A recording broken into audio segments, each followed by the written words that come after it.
Betapa dalam kasih-Mu dalam hidup kami Tuhan. Pengorbanan-Mu yang mulia yang sudah menyelamatkan hidup kami.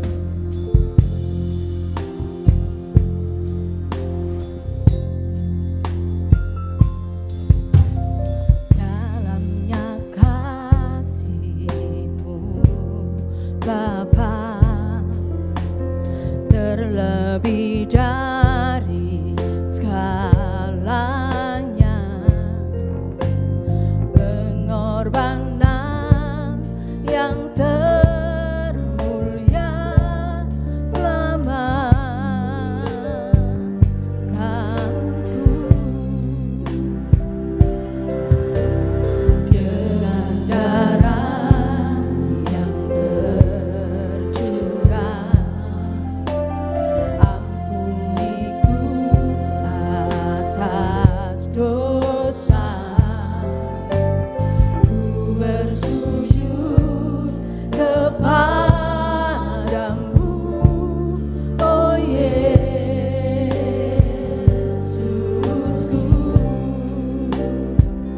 Engkau ku sembah, Kau yang terindah.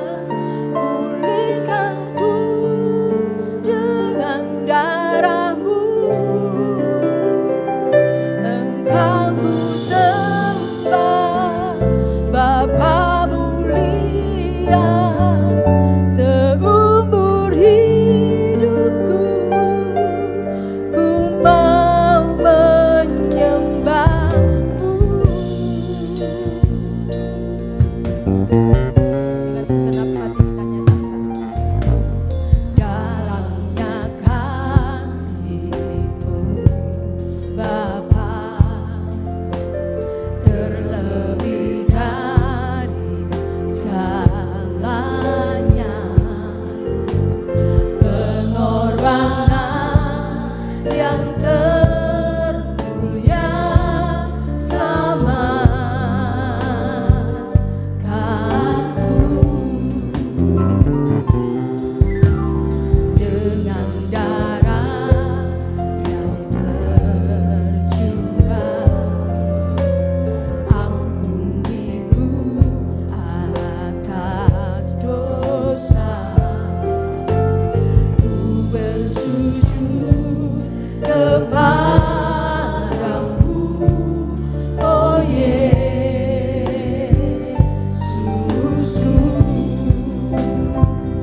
Engkau ku sembah, Bapa mulia. Pulihkanku dengan darah-Mu. Engkau ku sembah,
Bapak Ibu yang dikasihi Tuhan, untuk bangkit berdiri. Angkat hati kita, angkat tanganmu, nyatakan syukur dan hormat kepada Tuhan. Katakan bersama-sama dengan saya, meninggikan Tuhan, mengagungkan Tuhan. Tinggikan dirimu, mengatasi langit, kebesaranmu Tuhan,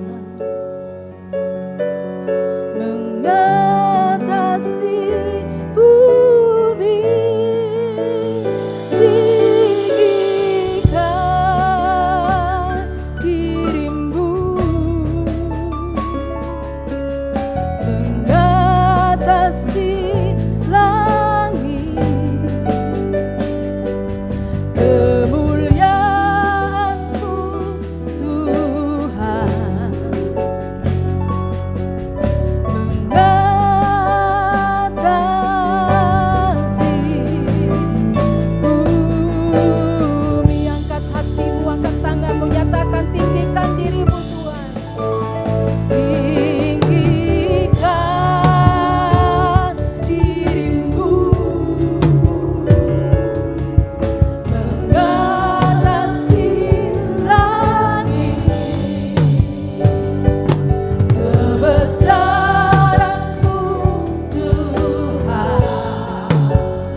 tanganmu. Siap bersuka cita karena Tuhan mengasihi kita. Coba kasih tos kanan kiri, katakan, Tuhan mengasihimu. Haleluya. Dialah jalan kebenaran dan hidup dalam hidup kita.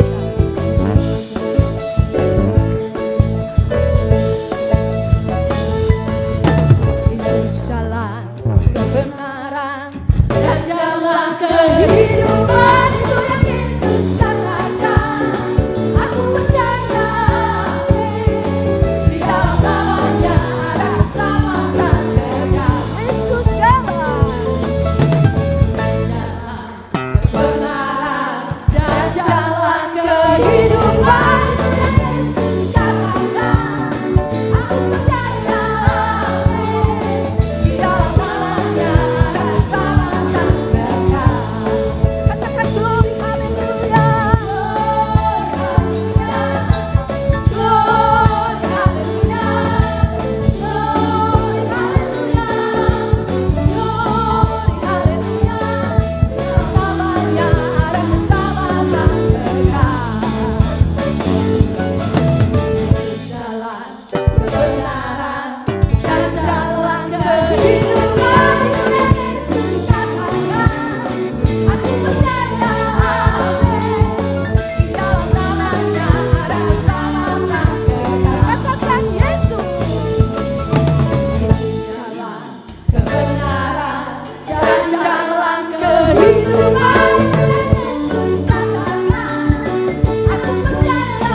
Dibacanya kita akan mendengarkan firman Tuhan.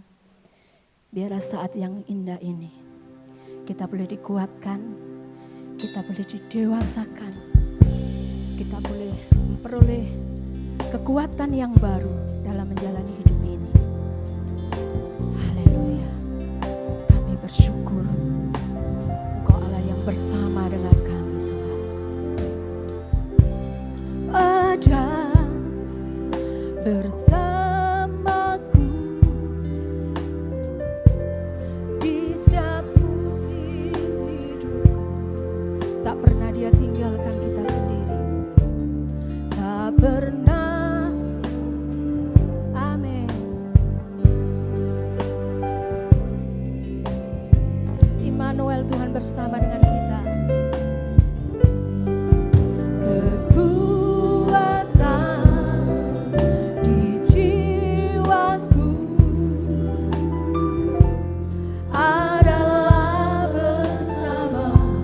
Bersama Tuhan kita kuat.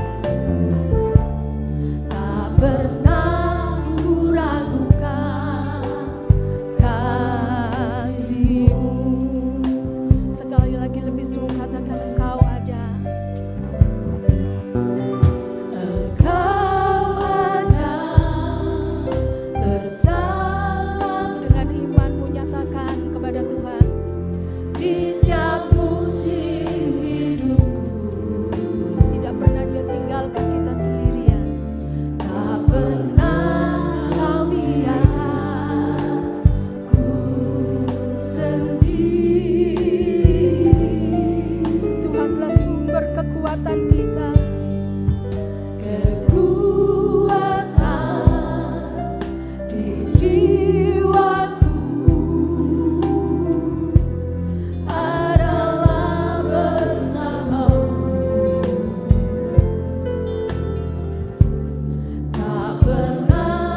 Pengundang Bapak Ibu dikasih untuk bangkit berdiri, mari angkat hatimu dengan iman, nyatakan bersama Tuhan.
Hambanya untuk maju, memberi pertolongan, anugerah-Mu besar melimpah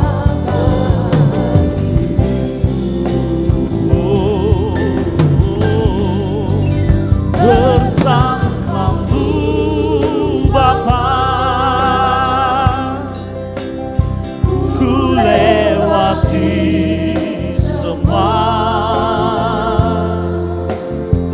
Semua perkenan-Mu ya, teguhkan hatiku. Engkau yang bertindak, memberi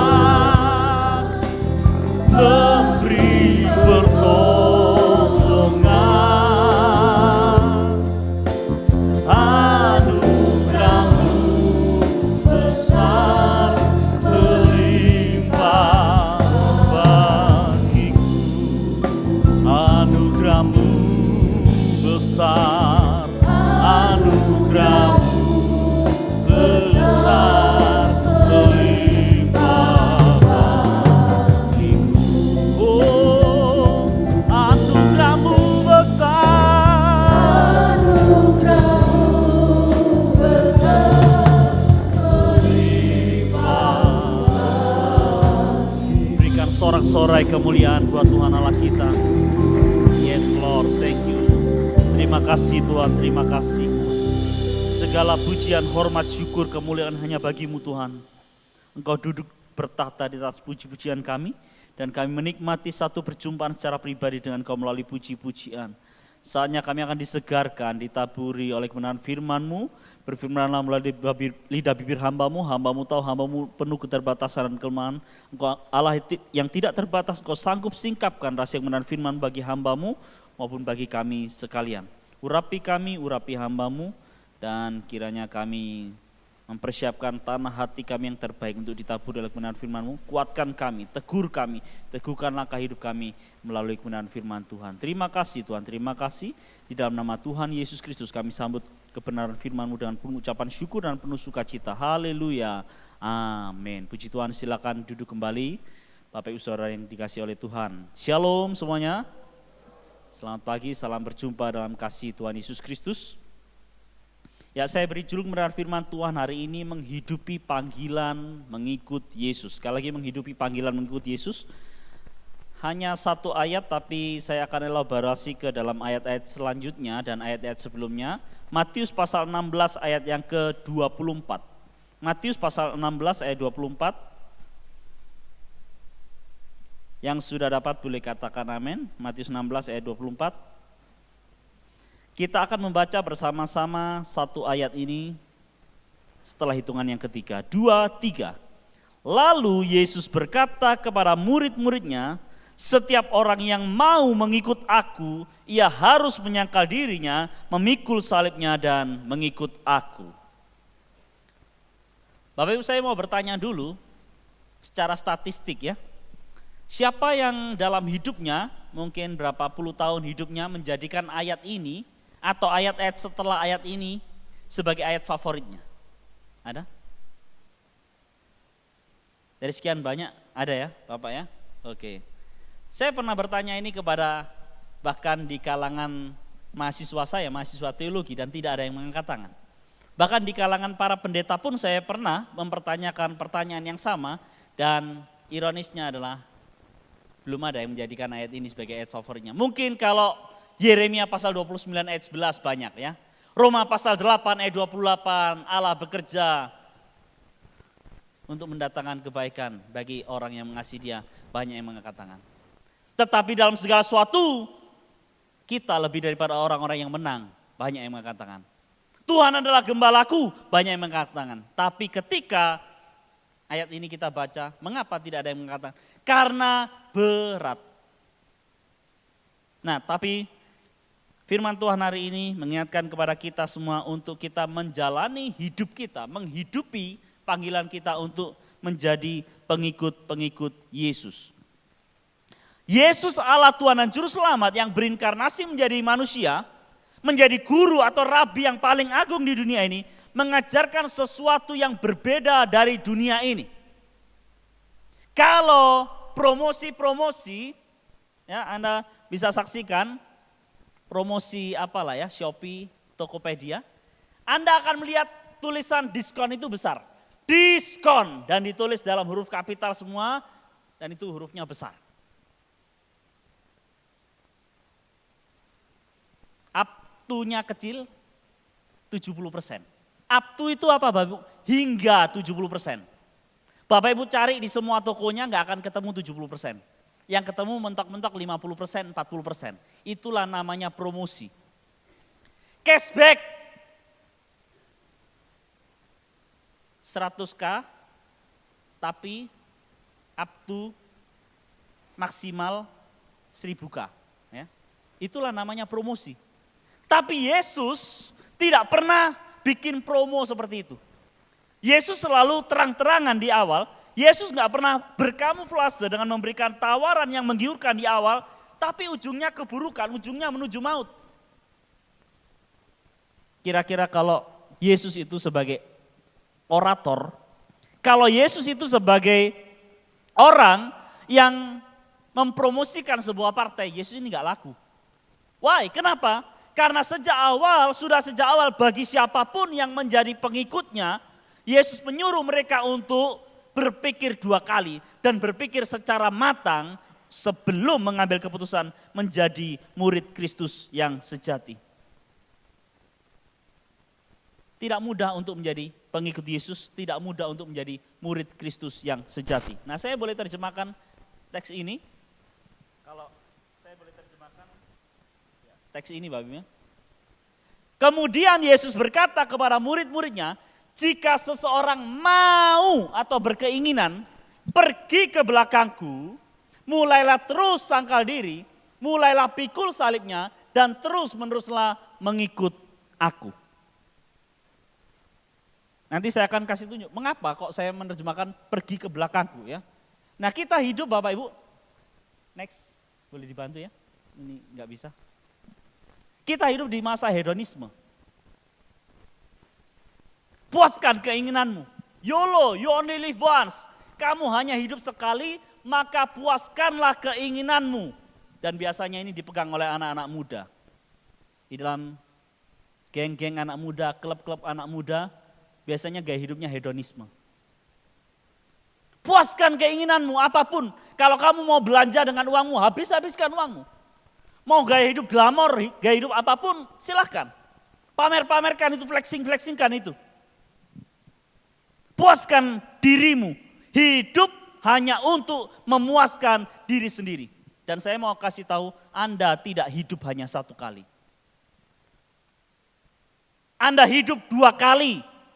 Karena ada fase di mana setelah kita mengalami kematian, nanti kita akan dibangkitkan kembali. Masalahnya untuk menerima kehidupan kekal ataukah kematian kekal? Itu pertanyaannya.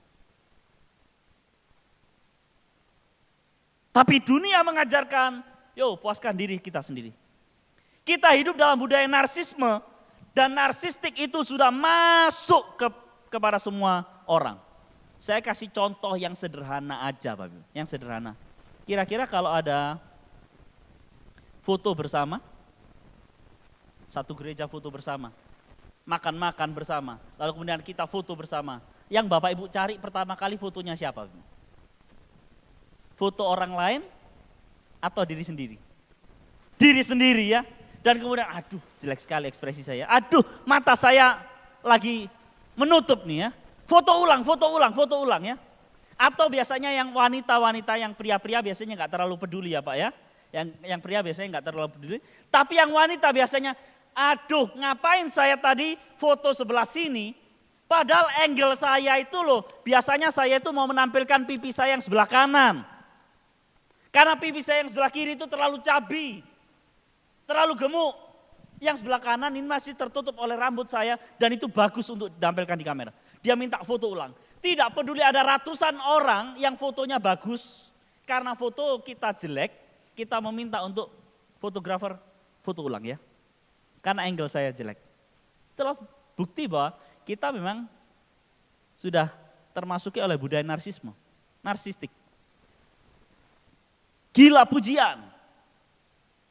Pertanyaannya ada yang menampilkan foto di Instagram, Facebook, TikTok, baru bangun tidur, kemudian matanya masih banyak tai mata, kemudian tidak dandan, lalu kemudian bawa ibu foto, kemudian ditampilkan nih, ini foto saya baru bangun tidur, atau lagi ngiler-ngiler gitu, kemudian nyuruh istrinya, suaminya, tolong ya nanti waktu saya tidur, waktu saya ngiler-ngiler, tolong saya difoto. Tidak ada. Kita menampilkan versi ideal dari diri kita di sosial media. Kenapa? Karena budaya narsisme. Yang ketiga, kita hidup di masa antroposentris. Kalau boleh jujur, banyak di antara kita yang memaksa Yesus untuk melakukan tujuan kita, bukan memaksa diri kita untuk melakukan tujuan Yesus. Yesus hanya kita peralat untuk tujuan rencana-rencana kita, bukan kita menghambakan diri untuk melakukan tujuan-tujuan Yesus. Dan yang keempat, kita tidak hidup antroposentris, ini lawan dari teosentris. Kita tidak hidup Allah sebagai pusatnya, Allah sebagai prioritas dalam kehidupan kita. Dan yang keempat, post-truth. Apa itu masa post-truth? Kita hidup di zaman post-truth, di zaman era postmodern. Orang post-truth menganggap tidak ada kebenaran yang mutlak. Bahkan firman Tuhan pun relatif. Bergantung pada situasi, kondisi, suasana hati, mood saya. Dan nilai kebenaran dari pengkhotbah dinilai dari, aduh kalau khotbahnya seperti Pak Yosef teriak-teriak ya. Tak suka saya ya, gak suka saya. Coba kalau Pak Yosef itu menyampaikannya soft spoken. Nah kalau wanita-wanita biasanya suka pria-pria yang soft spoken ya. Gak peduli itu isinya benar, salah, dia gak peduli. Yang penting menyampaikannya lembut. Soft spoken, maaf saya nggak bisa ya, saya nggak bisa jadi putri Solo untuk menyampaikan begitu, ya itu gaya saya. Tapi itulah kita hidup di masa ini, kebenaran tidak diukur dari substansi kebenaran itu sendiri, melainkan pada hal-hal lain yang tidak substansial. Kita hidup di masa ini, maka Yesus datang kepada kita, memberikan firman Tuhan tadi. Kemudian Yesus berkata kepada murid-muridnya, jika seseorang mau berkeinginan pergi ke belakangku, mulailah terus sangkal diri, mulailah pikul salibnya, dan terus meneruslah memikul aku. Yesus memberikan 3 syarat di sini, bagi siapapun yang mengambil keputusan untuk menjadi murid Kristus yang sejati. Tapi dia berikan 3 alasan.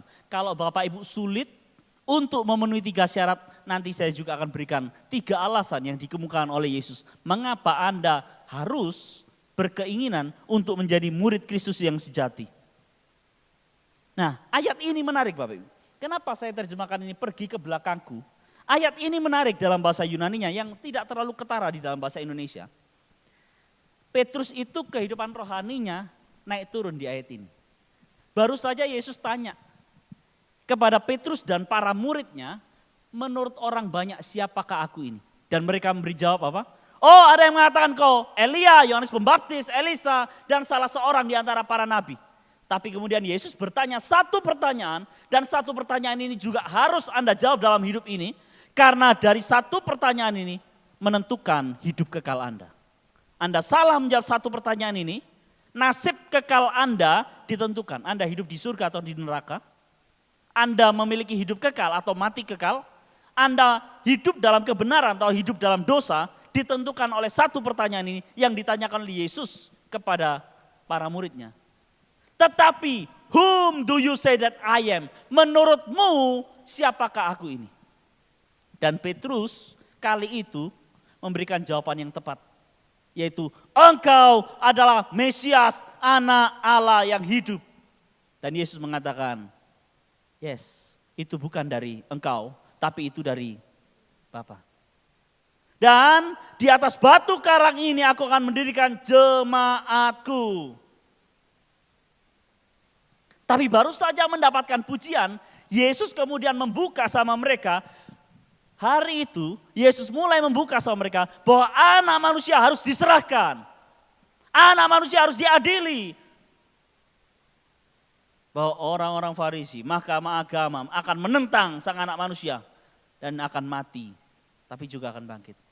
Mendengar perkataan itu, Petrus melarang Yesus untuk pergi ke salib. Sekali-kali itu tidak akan terjadi pada engkau. Lalu Yesus mengatakan apa? Enyahlah apa kalau terjemahan lain? Enyahlah iblis. Kalau saya tidak menerjemahkan itu sebagai iblis. Bahasa Yunaninya Satanas tanpa kata sandang. Kalau Satanas dengan kata sandang dalam bahasa Yunani, ya dalam seluruh bahasa Yunani perjanjian baru diterjemahkannya iblis. Tapi Satanas tanpa kata sandang tidak harus diterjemahkan iblis.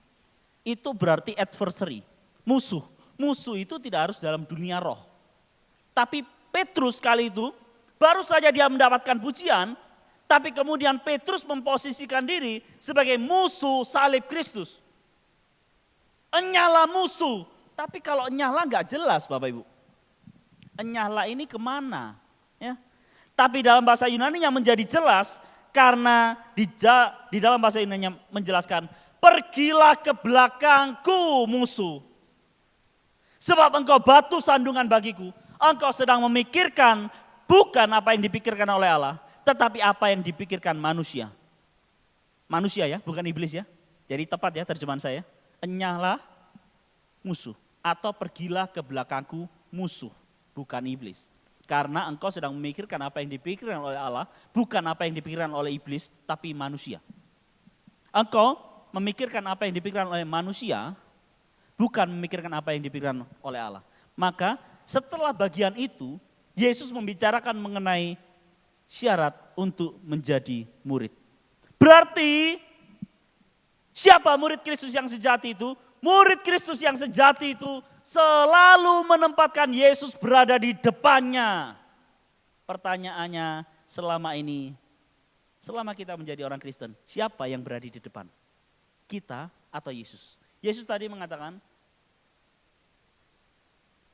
pergi ke belakangku. Sebab ketika engkau berada di depan, engkau salah langkah. Pergi ke belakangku. Dan yang kedua, murid Kristus adalah orang yang senantiasa detik demi detik hidupnya, menit demi menit hidupnya, hari demi hari hidupnya, memikirkan apa yang dipikirkan Allah, bukan apa yang dipikirkan oleh manusia. Maka apa yang diucapkan oleh Yesus ini adalah apa yang dipikirkan oleh Allah dan bukan dipikirkan oleh manusia. Maka ada 3 syarat dan kita masuk bagian yang pertama. Syarat apa sajakah itu? Yang pertama yaitu menyangkal diri. Ini adalah kata perintah yang pertama sebagai syarat disampaikan dalam modus imperatif. Kalimat perintah dengan tense aorist yang memberikan nuansa bahwa itu adalah sebuah tindakan yang harus dimulai tapi tanpa memiliki akhir dan berlangsung selamanya. Apa artinya? Menyangkal diri, berarti diri sendiri ditolak. Berarti diri sendiri dibuang. Berarti diri sendiri disangkal. Nah, kata menyangkal itu penggunaannya dalam perjanjian lama itu berbicara mengenai bagaimana seseorang itu menyampahkan sesuatu, bagaimana seseorang itu menganggap sampah atau menganggap sesuatu itu menjadi tidak penting.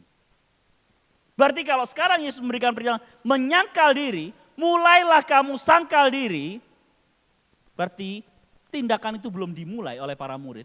Dan sekarang Tuhan meminta untuk kamu harus memulai, yaitu menyangkal diri, sampahkanlah dirimu. Anggaplah dirimu itu tidak penting jika dibandingkan dengan aku. Perintah ini lahir sebelum perintah memikul salib dan mengikut Yesus. Berarti tanpa perintah yang pertama, perintah kedua dan perintah ketiga mustahil untuk Anda lakukan. Jadi jangan mengklaim kita sudah mengangkat salib, kita sudah memikul salib, apalagi mengikut Yesus terus menerus jikalau kita belum melakukan perintah yang pertama, yaitu menyangkal diri. Ini bukan berarti, ini bukan berbicara hanya berhenti berbuat dosa. Banyak orang Kristen yang hanya puas, dia sudah berhenti berbuat dosa. Buktinya apa? Dulu saya pemarah, sekarang saya berhenti marah. Dulu saya orang yang suka mengutuk orang lain, sekarang saya sudah berhenti untuk mengutuk orang lain. Ini bukan berbicara hanya berhenti berbuat dosa dan mulai berbuat baik, bahkan mulai berbuat baik. Tidak, itu belum cukup, itu belum menyangkal diri. Tetapi belajar meninggalkan keakuan yang selama ini memerintah kita. Dan sekarang Allah dan Kristuslah yang harusnya menjadi prioritas. Menjadi pusat dalam kehidupan kita. Ini bukan sekedar meninggalkan dosa, kehidupan lama, kedagingan kita, dan memilih yang baik. Tapi saya katakan, bahkan dalam pilihan-pilihan yang baik sekalipun, ini bukan antara, apakah kita memilih antara dosa dan bukan. No, bukan. Tapi bahkan pilihan yang sama-sama positif dan sama-sama baik pun, kita tetap memandang kepada Yesus yang ada di depan kita tadi, yang memimpin kita dan membiarkan Ia memimpin sesuai dengan kehendak, rencana, agenda, dan kemauannya bagi kita. Wah, susah ya? Susah. Selama ini saya yang memerintah hidup saya. Sekarang Yesus minta Dia yang berada di depan dan saya harus mengikuti kehendak, rencana, agendanya, kemauannya dalam hidup saya. Kemanapun Yesus mau pergi, saya harus ikut pergi. Saya harus belajar untuk meninggalkan keakuan saya dan menganggapnya sampah dan menjadi tidak penting lagi.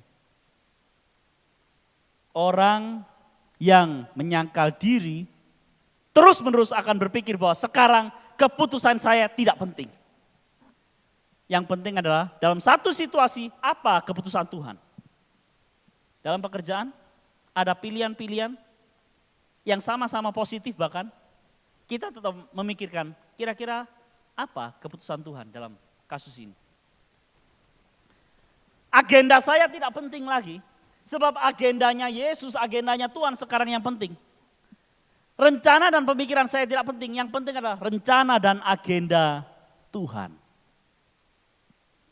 Saya kasih contoh, implikasi atau aplikasi dari perintah ini. Contohnya misalkan ada dua pilihan dalam hidup ini yang sama-sama baik, khususnya anak-anak muda ya. Anda yang mau menentukan untuk kuliah sebentar lagi dan sudah berlangsung ya, sedang berlangsung penerimaan mahasiswa baru, penerimaan siswa baru baik SD, SMP, SMA, kuliah, semuanya sedang penerimaan siswa baru. Orang tua ingin kita meneruskan bisnis keluarga. Dan Alkitab mengajarkan perintah hormati ayah dan ibumu. Maka menghormati mereka, menghormati keinginan mereka itu baik. Betul? Betul. Mereka punya pilihan. Karena bisnis itu di bidang percetakan, di bidang desain, maka orang tua memaksa, orang tua berkeinginan untuk memasukkan anaknya pada DKV. Desain, komunikasi, visual. Nyambung sama bisnisnya. Tapi secara pribadi Anda menyadari bahwa saya tidak terlalu bertalenta dalam bidang desain. Talenta saya di bidang yang lain. Musik kah? Atau komputer tapi programming, robotik dan lain sebagainya. Engkau nggak punya basic pada desain. Maka Anda berpikir bahwa talenta yang sudah Tuhan berikan dalam kehidupan saya ini, mau saya pergunakan, mau saya pakai dengan gelar skill yang saya punya ini, saya punya angan-angan impian untuk membangun usaha atau bisnis saya sendiri yang sesuai dengan passion saya. Apa keputusan bagi orang yang siap untuk menyangkal diri? Dua pilihan ini sama-sama baik. Pilihan pertama tidak dosa, pilihan kedua tidak dosa. Pilihan pertama baik karena menghormati orang tua, pilihan kedua juga baik karena talenta dan karunia yang daripada Tuhan harus dikembangkan. Rupa-rupanya di tengah jalan Tuhan panggil Anda menjadi seorang full timer. Tuhan panggil Anda, Tuhan taruh di hati kecil Anda dipanggil untuk melayani Tuhan. Maka orang yang menyangkal diri, siap menyangkal segala keinginannya dengan jalan untuk melayani Tuhan. Saya punya skill talenta di bidang itu, tapi Tuhan mau saya melayani dia di bendangnya, di dalam ladang Tuhan. Melayani jiwa-jiwa, melayani gereja Tuhan. Maka dia siap menyangkal diri. Atau pilihan yang kedua, yaitu ada agenda hangout dengan teman-teman. Entah teman kerja, dimanapun ya. Kita nonton bareng lalu kemudian ada agenda untuk bermacam-macam lah ya. Bermain bersama di hari libur. Di tengah jalan dikabari oleh seorang teman kita yang kemudian mengalami kecelakaan di tengah jalan. Hangout bareng dengan teman-teman tidak berdosa. Nonton bareng juga tidak berdosa asalkan nontonnya film yang positif ya. Tidak berdosa. Nonton bisa jadi ajang untuk berdiskusi. Setelah nonton apa yang kita bicarakan? Apa sisi positif yang bisa kita ambil dari cerita ini? Setelah bermain bareng juga ada waktu kebersamaan, membangun komunitas bersama. Tapi ada teman yang sedang berbaring lemah di rumah sakit. Kita juga bisa berdiskusi di sana. Kita juga bisa mempergunakan uang yang seharusnya untuk nonton dan makan-makan ini kemudian diperbantukan untuk teman yang mengalami kecelakaan. Orang yang menyangkal diri, siap untuk tidak nonton, siap untuk tidak bermain bareng, tetapi bersama-sama dengan teman yang mengalami satu hal insiden di tengah jalan. Untuk kemudian uang yang dipakai di sini bisa digunakan untuk ke sini. Dan kemudian menguatkan, mengencourage dan berdiskusi bersama-sama dengan teman yang tadi mengalami kecelakaan. Jadi menyangkal diri bukan berbicara hanya berhenti berbuat dosa, tapi bahkan dalam hal yang sama-sama positif dan sama-sama tidak berdosa, kita tetap mengutamakan apa keputusan Tuhan, apa agenda Tuhan, apa rencana Tuhan, dan apa yang Tuhan mau dalam hidupmu. Biarlah Yesus terus-menerus yang memimpin di depan, saya akan di belakangnya. Saya akan terus memandang Yesus. Oke. Orang yang menyangkal diri dapat meninggalkan segala aktivitasnya. Orang yang menyangkal diri dapat meninggalkan segala rencana-rencana awalnya. Demi Yesus yang memimpin dia berada di depan. Yang kedua, Bapak ya, yang kedua adalah memikul salib atau mengangkat salib. Memikul salibnya.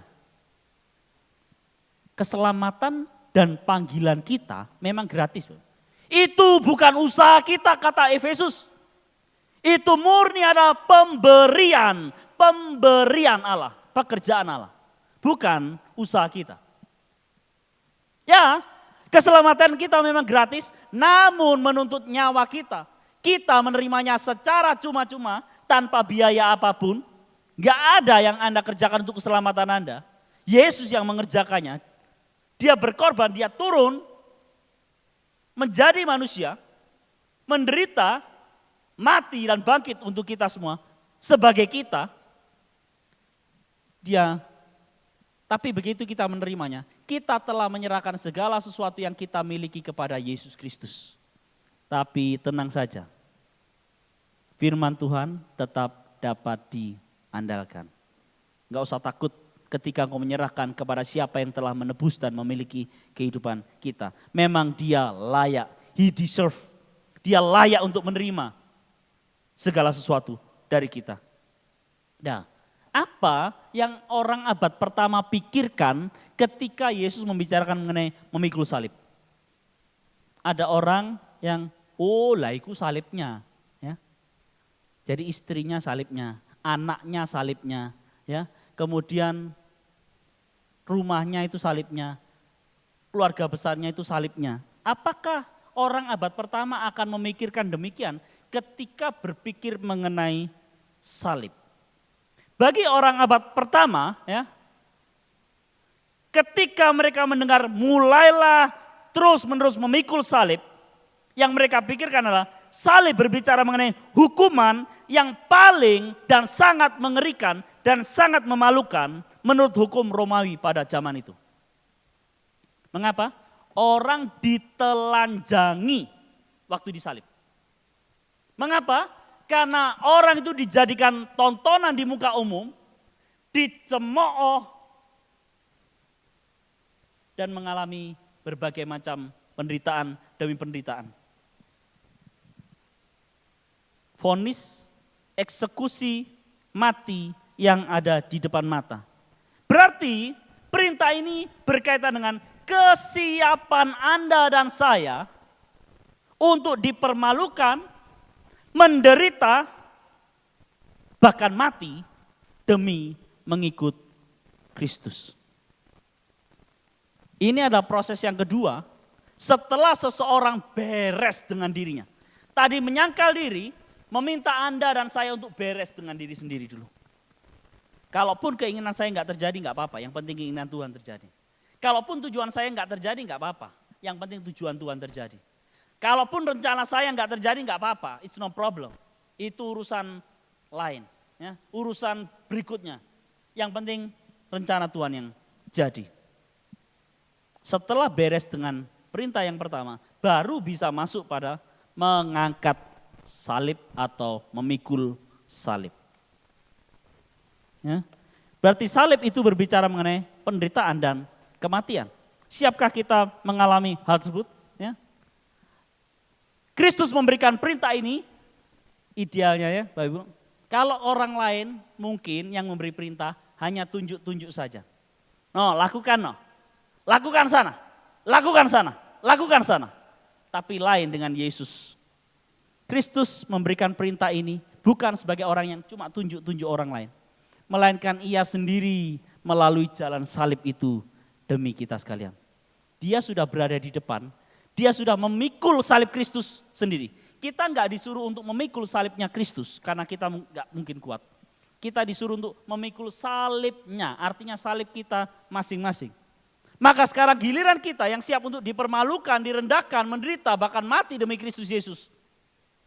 Tapi yang kita harus ingat, Yesus tetap memimpin di depan, menyertai kita dalam setiap langkah kita, seberat apapun langkah-langkah yang akan kita jalani waktu kita memikul salib itu. Berarti salib itu apa Bapak Ibu? Kalau begitu karena salibnya, ya, berarti salib itu adalah tanggungan kita masing-masing. Yang seorang tidak dapat mengatakan kepada yang salibku lebih berat daripada salibmu. Salibmu enggak ada apa-apanya daripada salibku. Orang tidak bisa menuduh yang lain, Allah kamu ringan. Belum ada apa-apanya kamu kalau dibandingkan dengan saya. Berarti tingkatan salib masing-masing orang berbeda. Tidak semua orang akan menghadapi hal yang sama, tidak semua orang akan mengalami kematian memang. Tapi yang Yesus minta adalah kesiapan kita untuk menderita, bahkan mati demi mengikut Kristus. Dan kita nggak tahu, hidup kita di depan penuh misteri. Tapi sekarang Tuhan minta bagi siapapun yang mengambil jalan untuk menjadi pengikut Kristus yang sejati, siapkah engkau akan hal ini? Kita nggak bisa memilih salib kita. Ya. Kita tidak bisa memilih salib kita. Kita juga tidak bisa menolak salib kita. Yang ada adalah yang bisa kita lakukan adalah memikul salib kita. Berarti salib itu adalah tanggungan kita masing-masing untuk menjadi murid Kristus yang sejati. Tuhan sedang mempersiapkan para muridnya supaya punya jiwa militan. Tidak setengah-setengah dalam mengikut Yesus. Mengikut Yesus artinya berkomitmen penuh menyerahkan segalanya untuk Tuhan. Bahkan sampai sesuatu yang paling berharga dalam hidup kita, yaitu nyawa kita yang dipertaruhkan. Keselamatan dan panggilan kita memang gratis. Tapi menuntut nyawa kita. Dan tidak masalah jikalau itu memang it's a must. Jikalau memang itu sebuah keharusan. Yang ketiga, yaitu mengikut Yesus. Bukankah tadi di bagian awal sudah dikatakan, jikalau seseorang ingin, mau, mulai untuk mengikut Yesus. Ya. Tapi sekarang mengapa Yesus ulangi lagi, mengikut aku lagi? Tadi saya katakan, barang siapa yang ingin, berarti itu berbicara mengenai pemulaiannya. Tapi di kali ini Yesus mengatakan, dan terus menerus mengikut aku. Berarti apa itu artinya? Perintah ketiga adalah sebuah perintah yang secara aspek menyuruh kita melakukan sebuah tindakan yang terus menerus, yaitu mengikut Yesus. Bedanya dengan di awal apa? Di awal Tuhan mengatakan ingin, berarti kekarepan, berarti itu memulai sebuah tindakan. Tapi yang ini setelah Anda memulai tindakan, lakukanlah itu dengan setia dan penuh komitmen terus menerus. Mengikut aku di sini berbicara mengenai terus menerus, berarti berbicara memulai dengan baik, tetapi juga mengakhiri dengan baik. Berarti starting well and finishing well. Dan perumpamaan itu sudah banyak. Kalau mau bangun rumah, hitung dulu anggarannya, biayanya. Kamu harus duduk, bikin perencanaan. Jangan sampai orang ngetawain kamu. Dalam hal mengikut Yesus pun demikian. Pikir matang-matang. Sebab berat. Kenapa? Sebab mengikut Yesus berarti ikut dari awal sampai akhir. Mengikuti jejak langkah Kristus secara tepat dan presisi, tidak keluar dari lintasan. Kita tetap berada di belakangnya dia. Pergi ke belakangku. Jangan memikirkan apa yang dipikirkan manusia. Pikirkan yang dipikirkan Allah. Orang lain ikut atau tidak, saya enggak peduli. Saya akan tetap ikut. Itulah terus menerus mengikuti Yesus. Diawasi atau tidak oleh gembala, diawasi oleh atau tidak oleh majelis yang ada di tempat ini, saya akan tetap ikut. Gereja ini kosong atau tidak, saya akan tetap ikut.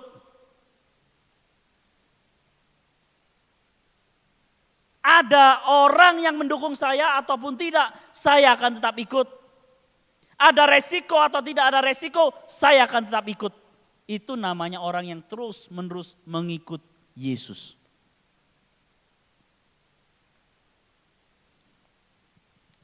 Masalahnya adalah seringkali kita di sini dapat mengikuti Yesus dalam 1-2 bagian ya.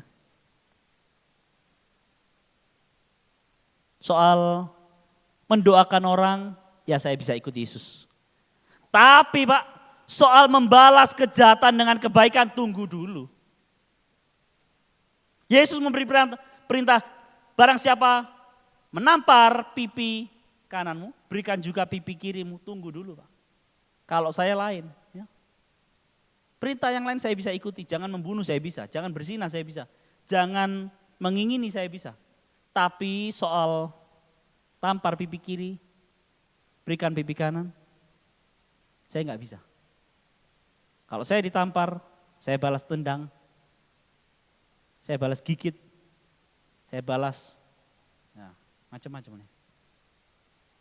Kita bisa ikut Yesus pada 1-2 hal saja. Pada hal-hal yang memang kita ingin lakukan. Tetapi kenyataannya bukan nilai-nilai Kristus yang kita ikuti dalam setiap aspek. Kita sering memilah-milah gaya hidup, pemikiran, perintah Kristus sesuai dengan kenyamanan kita yang cocok sama saya. Kita nggak mau mengubah karakter kita, kita nggak mau mengubah paradigma kita masih pada keakuan kita. Akhirnya kita tidak lagi mengikut Kristus dan kita mengikut yang lain. Tapi ada orang yang ekstrim, perintahnya mengikut Yesus. Kalau gitu saya nggak harus ikut kepemimpinan manusia manapun. Kalau gitu saya nggak harus punya gembala. Kalau gitu saya nggak mau ikuti pemimpin-pemimpin rohani saya. Tidak. Paulus di tempat yang lain mengatakan, ikutlah aku sama seperti aku mengikuti Yesus. Yesus itu sudah nggak bisa dilihat secara mata jasmani sekarang. Maka sekarang Tuhan menyediakan teladan-teladan iman di sepanjang zaman, baik melalui cerita hidup mereka yang kita baca, maupun kisah-kisah mereka yang kita saksikan dengan mata kita sendiri, untuk kita ikuti langkah teladan mereka, yang konkret yang dapat dilihat oleh mata kita. Tapi tentu pemimpin-pemimpin yang mengikut Yesus dalam kehidupan mereka. Mereka dapat menjadi model-model bagi kita bagaimana mengikut Tuhan Yesus. Tapi kita tidak boleh untuk mengkultuskan mereka. Mereka bisa salah, firman Tuhan tak bisa salah. Mereka, saya bisa salah, tapi Yesus tak bisa salah. Hanya Yesus, Allah Tritunggal, Alkitab yang tak bisa salah. Yang lain tetap bisa salah. Tetapi dalam hidup ini kita perlu role model, kita perlu juga contoh teladan-teladan iman. Maka ketiga perintah ini bukan berurusan dengan 1-2 kali peristiwa dalam hidup ini. Kalau hanya ukurannya sampai besok kamu ikut saya, bisa. Saya yakin banyak kita bisa. Tapi kalau Tuhan kasih kita waktu hidup 70 tahun, 80 tahun, dan disuruh untuk menyangkal diri, memikul salib dan terus-menerus mengikut Yesus, itu sulit. Tetapi setiap hari, setiap saat, suka atau tidak suka kita, mau atau tidak mau, sedih atau senangnya kita, ini semua tidak bergantung pada situasi, kondisi, domisili, serta diri kita. Jangan menganggap sesuatu lurus benar menurut pandangan kita sendiri. Mari lakukan apa yang benar menurut apa kata Yesus, menurut apa kata firman Tuhan. Nah, kalau Anda kesulitan untuk melakukan 3 hal ini, maka Yesus berikan kepada kita semua 3 alasan. Alasan yang pertama ada di ayat yang ke-25. Karena siapa yang mau menyelamatkan nyawanya, ia akan kehilangan nyawanya. Tetapi siapa yang kehilangan nyawanya karena aku, ia akan memperolehnya. Apa maksudnya ini? Ini bukan berbicara mengenai nyawa. Nyawa itu bukan berbicara mengenai hidup sekarang dan hidup kekal. Masuk surga, bukan. Tapi maksudnya adalah karena siapa yang mau menyelamatkan nyawanya, karena siapa yang mau mempertahankan, ini berbicara mengenai hidup yang tidak bermakna. Hidup yang tidak berkualitas selama kita hidup di dunia ini. Maka kata firman Tuhan, ia akan kehilangan nyawanya. Maka ia akan kehilangan makna hidup yang sebenarnya. Tapi siapa yang kehilangan hidup yang tidak bermakna karena Yesus, karena mengikut Yesus, maka dia akan memiliki hidup yang bermakna. Berarti yang pertama, tidak mau menyangkal diri, memikul salib dan mengikut Yesus, berarti akan kehilangan makna hidup yang sejati, makna hidup yang sebenarnya. Hanya dan hanya saja di dalam Kristus kita menemukan makna hidup yang sebenarnya. Karena kalau Anda mengatakan bahwa ini adalah mengenai hidup kekal dan masuk surga, Anda bertentangan dengan ayat lain dalam Alkitab. Bahwa keselamatan itu bukan diperoleh dengan kita mati syahid atau martir, tidak. Itu pekerjaan Allah, itu pemberian Allah. Tidak ada seorang pun yang dapat mencapai surga, mencapai keselamatan dalam artian hidup yang kekal melalui usahanya sendiri, termasuk melalui kematian syahid. Tidak ada doktrin Yesus mengajarkan kamu bisa masuk surga, kamu bisa menikmati hidup kekal lewat mati syahid. Tidak bisa. Maka aksi-aksi terorisme dan lain sebagainya yang mengatasnamakan mati syahid atau martir tidak bisa membawa mereka menuju kepada Bapa, menuju kepada surga yang kekal. Tidak bisa. Karena teks ini tidak mengatakan demikian. Teks ini menekankan bahwa mari lepaskan hidup kita yang tidak bermakna waktu hidup kita selama ini ada di luar Kristus. Dan mulailah menjadi murid Kristus yang sejati. Sebab memang itu berat, memang banyak tantangan pergumulan. Tetapi disitulah justru engkau menemukan hidup yang bermakna itu. Hidup yang berkualitas itu. Sekarang jangan berfokus pada sesuatu yang fisik dan jasmani yang hanya berakhir di dunia ini. Tapi marilah fokus kepada sesuatu yang bernilai kekal. Kerjakan sesuatu yang bernilai kekal. Yang kedua, kalau kita masih kesulitan, Yesus masih memberikan alasan yang kedua. Alasan yang kedua adalah, apa gunanya seorang memperoleh seluruh dunia tetapi kehilangan nyawanya? Apakah yang dapat diberikannya sebagai gantinya? Yang kedua adalah, karena tidak mau menyangkal diri memikul salibnya dan mengikut Yesus, berarti belum benar-benar menyadari apa yang berarti. 3 kata bahasa Yunani dalam dunia bisnis, dalam dunia perdagangan yang dipergunakan oleh Injil Matius di sini. Ketika dia mengatakan apa gunanya? Apa gunanya itu dalam bahasa Yunaninya itu berbicara karena, jadi ini ada kata karena ya, dalam bahasa Indonesia enggak kelihatan kata karenanya. Karena apa gunanya? Itu dalam bahasa Yunani berarti karena mendapat keuntungan apakah? Apa untungnya?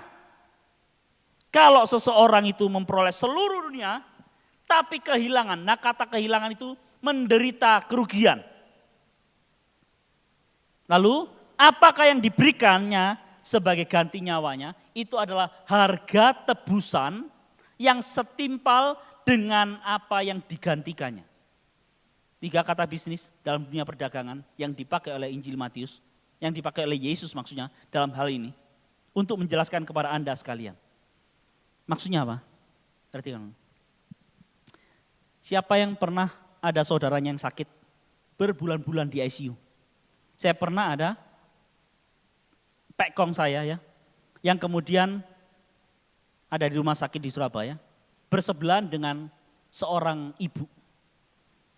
Dan kami karena hampir setiap hari ya besuk, lalu kemudian berjumpa dengan keluarganya, anaknya, dan kemudian berbincang-bincang. Sudah berapa hari Pak di rumah sakit? Oh engkong saya baru 5 hari ini Bu ya. Dan kemudian saya tanya, ibu kalau mamanya atau ini neneknya sudah berapa lama di rumah sakit? Oh kami sudah 5 bulan Pak. Dan ini sudah habis 5 ember. 5 ember itu bukan ember, itu Pak, 5 miliar untuk membayar biaya rumah sakit. Rekan saya sakit kanker, sekali suntik katanya kalau enggak ada support, kalau enggak ada sumbangan dana, katanya 1 kali suntik itu suntikannya 125 juta. Hanya untuk menyuntikkan supaya tidak menyebar kankernya. Ada suntikannya. Puji Tuhan kata dia, kami disupport oleh perusahaan A ya, yang memang bergerak untuk orang-orang kanker dan mereka tahu saya sakit kanker dan mereka kemudian bergerak. Yang artinya di cover oleh asuransi tapi juga di cover oleh perusahaan ini, dibantu. Dan ada begitu banyak saya tahu anak-anak yang memang kaya konglomerat, yang rela membayar berapapun asalkan istrinya, asalkan mamanya, asalkan papanya bisa sembuh dari sakit. Tapi kata firman Tuhan, tidak ada yang dapat diberikan sebagai ganti nyawanya. Artinya apa? Kalau dokter sudah ngomong, kami give up. Kami sudah angkat tangan, mau apa lagi? Mau punya uang berapapun tidak akan dapat membeli namanya kesehatan. Teks firman Tuhan mengatakan, apa gunanya atau apa untungnya seseorang memperoleh seluruh dunia? Berarti harta yang kita miliki, harta seluruh dunia ini sekalipun kita punya mobil mewah, rumah mewah, atau apapun yang glamour, tidak akan sebanding dengan nyawa. Nyawa yang tidak berharga. Hidup yang tidak bermakna. Apa yang dapat diberikan sebagai ganti nyawanya? Tidak ada harga tebusan yang setimpal dengan nyawa seseorang. Gak bisa. Tapi kata firman Tuhan yang lebih ajaib adalah, bagi siapapun yang menyangkal diri memikul salib dan mengikut Yesus, engkau punya hidup yang bermakna, engkau punya hidup yang berkualitas. Berarti tadi teksnya ngomong, harta duniawi gak ada apa-apanya harganya dibandingkan dengan hidup yang tidak bermakna. Dan sekarang kita memiliki hidup yang bermakna. Waktu kita menjadi murid Kristus yang sejati, berarti nilai kita itu sebetulnya di sini. Waktu engkau menjadi pengikut Kristus yang sejati. Maka ambillah pilihan ini walaupun sulit. Dan terus-meneruslah berkomitmen untuk menjadi murid Kristus yang sejati. Sadarilah apa yang berarti. Itulah mengapa banyak orang yang kaya raya, banyak orang yang punya perusahaan, banyak orang yang bergelar tinggi, lalu kemudian meninggalkan semuanya untuk kemudian menjadi misionaris di pedalaman, untuk menjadi misionaris di Afrika, di Asia dan dimanapun. Kenapa? Kita menganggap, cik saknone ya. Kasihan ya orang itu ya, miris sekali hidupnya. Karena dari kaya raya, kemudian melayani Tuhan menjadi misionaris, gak punya apa-apa. Tapi sesungguhnya mereka lah yang sekarang mengatakan kepada kita, kasihan deh lu. Yang selama ini masih kejar terus uang. Uang ada di depan dan kita kejar terus, kita terus menerus berada di belakang uang. Kita cari cuan terus tapi gak pernah melayani Tuhan. Tapi gak pernah mau ikut Kristus. Mereka lah yang mengatakan kepada kita, kasihan deh lu. Sebab saya sudah tahu hidup yang bermakna, hidup yang berarti ketika menjadi pengikut Kristus yang sejati. Yang ketiga, Yesus masih kasih alasan, yaitu sebab anak manusia akan datang dalam kemuliaan Bapanya, diiringi malaikat-malaikatnya. Pada waktu itu ia akan membalas setiap orang menurut perbuatannya. Perbuatannya di sini bukan urusan soal selamat atau tidak selamat. Di dalam Kristus Yesus engkau sudah dipastikan selamat. Bukan moga-moga lagi. Asalkan kau ada di dalam Kristus, sudah dipastikan keselamatanmu. Tapi masalahnya ini bukan berbicara mengenai selamat atau tidak selamat. Ini bukan berbicara mengenai masuk surga atau tidak. Tapi ini berbicara mengenai upah. Jadi jangan pernah main-main di dalam hidup ini. Marilah hidup serius, sungguh-sungguh di hadapan Tuhan. Sebab ada upah yang disediakan oleh Tuhan nanti di tata pengadilan Kristus. Itu bukan lagi berbicara ini selamat atau enggak selamat. Tapi berbicara apa upah, apa mahkota yang kita akan nikmati di hadapan Dia. Dan upah itu, mahkota itu nanti kita serahkan di hadapan tahta anak domba. Kita berikan segala kemuliaan hanya untuk Tuhan. Berarti tidak mau menyangkal diri, memikul salib dan mengikut Yesus. Berarti sedang memandang rendah kemuliaan kekal. Jangan pernah memandang rendah kemuliaan kekal. Mari kita masih menjejakkan kaki di dunia ini. Tapi serasa hidup kita, pandangan kita, arah mata kita, tujuan kita sudah di sana. Jangan sampai terlambat. Sepanjang masih ada kesempatan, jangan yang muda-muda, anak-anak bahkan. Jangan menganggap nanti aja lah, hidup saya masih panjang. Kita enggak tahu, kemarin rekan saya usia 34 tahun sudah dipanggil Tuhan. Ya. Kalau 34 berarti kurang 2 tahun saya ya. Ya. Artinya tidak ada orang yang tahu berapa usia kita. Sepanjang masih diberikan kesempatan, marilah Yesus harus berada di depan. Pikirkanlah apa yang dipikirkan Allah, bukan dipikirkan manusia. Yaitu dengan menyangkal diri, memikul salib dan terus-menerus mengikut Yesus. Ada 4 golongan yang kita lihat dalam Alkitab. 1 golongan pembenci Yesus. Saya percaya di sini tidak ada ya. Semoga enggak ada, memang benar-benar enggak ada. Bukan enggak ada yang ngaku ya. Tapi semoga benar-benar enggak ada. Yang kedua, golongan berikutnya adalah orang banyak. Yaitu mereka yang mengikut Yesus hanya karena sekedar lihat mujizatnya Yesus. Yang ketiga, murid biasa. Mereka sudah gak terlalu kagum lagi dengan mujizat Yesus. Tapi mereka gak punya komitmen. Hanya kagum dengan Yesus. Karena beda Yesus dengan orang Farisi, ahli-ahli Taurat. Karena ini guru model lain, guru jenis lain.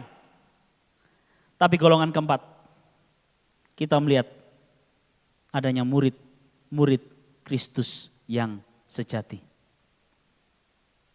Di antara 12 rasul, yang matinya paling enak cuman Yohanes, Rasul Yohanes. Itu pun dia sempat direbus di dalam batu bara. Tapi dia masih selamat dan dibuang ke Pulau Patmos. Dan kemudian dia mati tua, mati karena sakit. Tapi yang lain, Matius diikat tangannya dengan 4 kereta kuda ke arah 4 arah mata angin yang berbeda.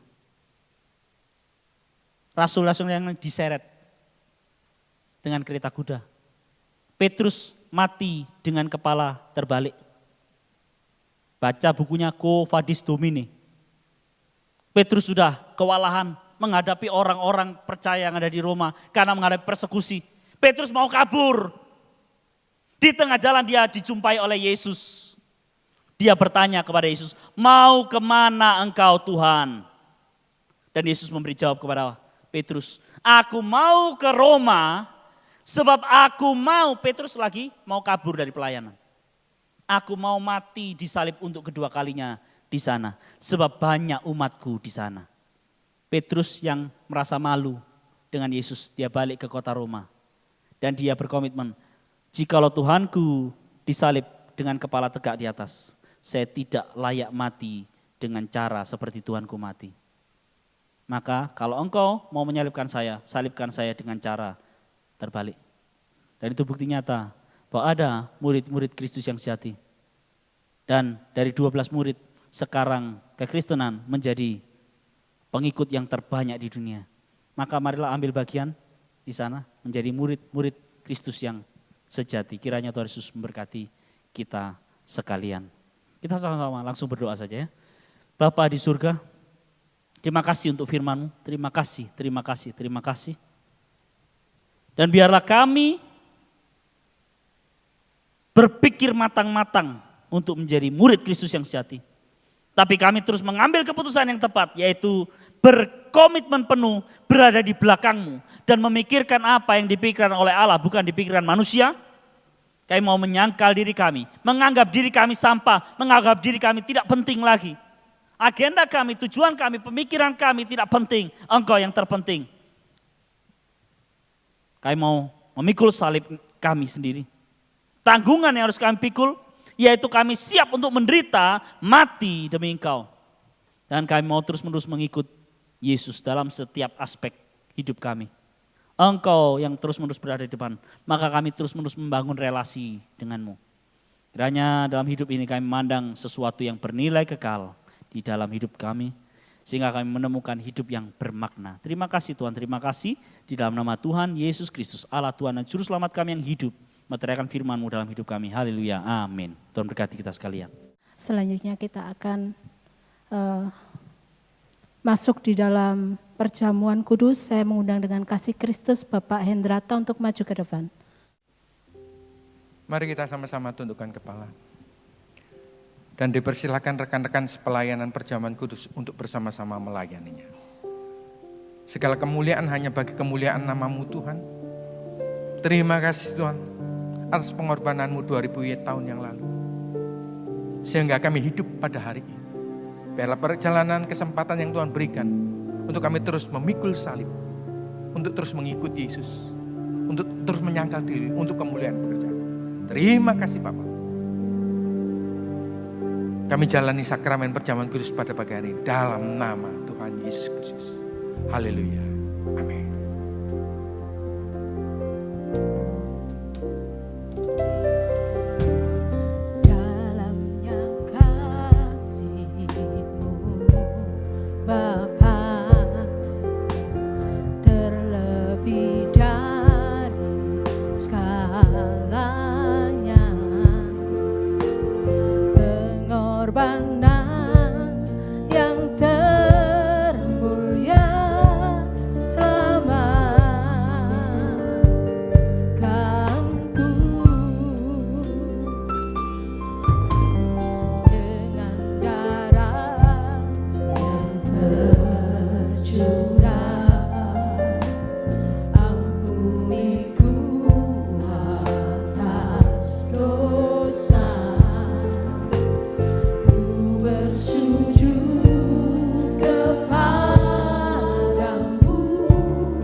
Saya harap sidang jemaat yang dikasihi Tuhan pada pagi hari ini, jangan ada seorang pun yang melewati perjamuan kudus pada pagi hari ini. Apapun perjalanan kehidupan kita, apapun yang terjadi di dalam kehidupan kita, mari kita sama-sama angkat tangan kanan kita di atas kepala. Kita pegang tubuh Kristus.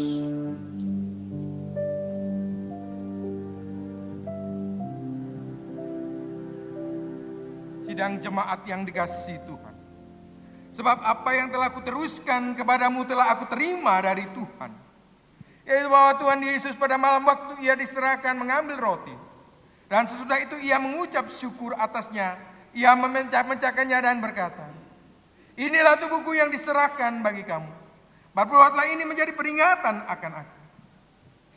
Bukankah roti yang kita pecah-pecahkannya adalah persekutuan dengan tubuh Kristus? Mari kita makan bersama-sama dalam nama Tuhan Yesus Kristus.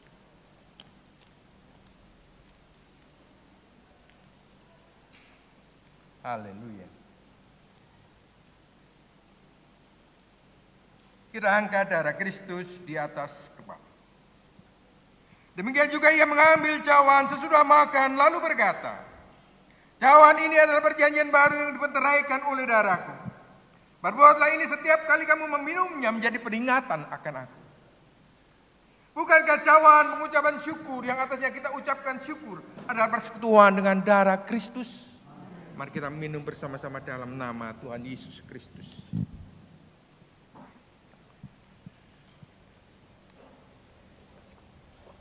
Haleluya. Kami bersyukur kepadamu Tuhan. Kalau kembali pada pagi hari ini Tuhan menguatkan perjalanan keimanan kami dengan kebenaran firman, mengajar kami untuk terus menerus Tuhan, mengikut Tuhan, apapun yang terjadi, apapun yang keadaan yang akan kami hadapi, untuk terus memikul salib dan menyangkal Dia. Terima kasih Bapak. Nama putramu yang tunggal Kristus Yesus Juru Selamat kami hidup. Kami mengucap syukur Tuhan kepada-Mu. Haleluya.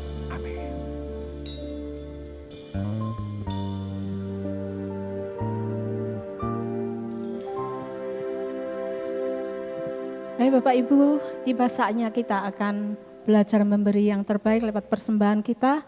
Mari saya mengundang petugas persembahan untuk maju ke depan mempersiapkan kantong-kantong yang ada. Mari memberi dengan sukacita.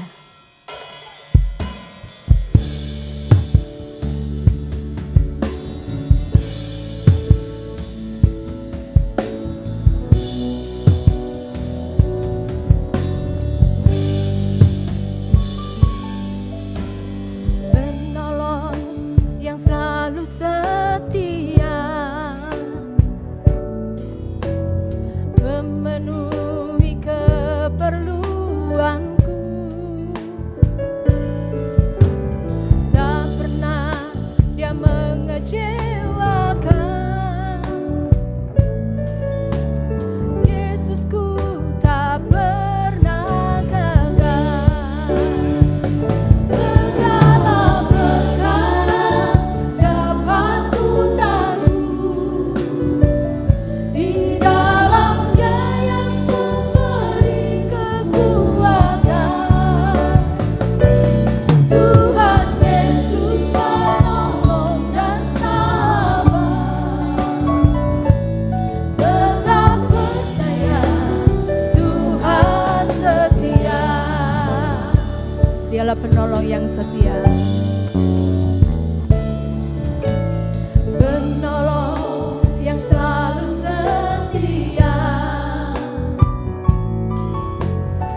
Berdiri kita akan menutup ibadah kita mengundang dengan kasih Bapak Yosef.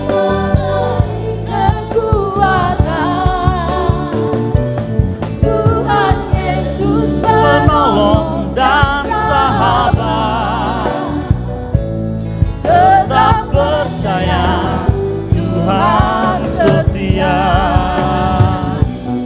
tetap percaya Tuhan setia, tetap percaya setia. Berikan sorak-sorai sekali lagi buat Tuhan Allah kita.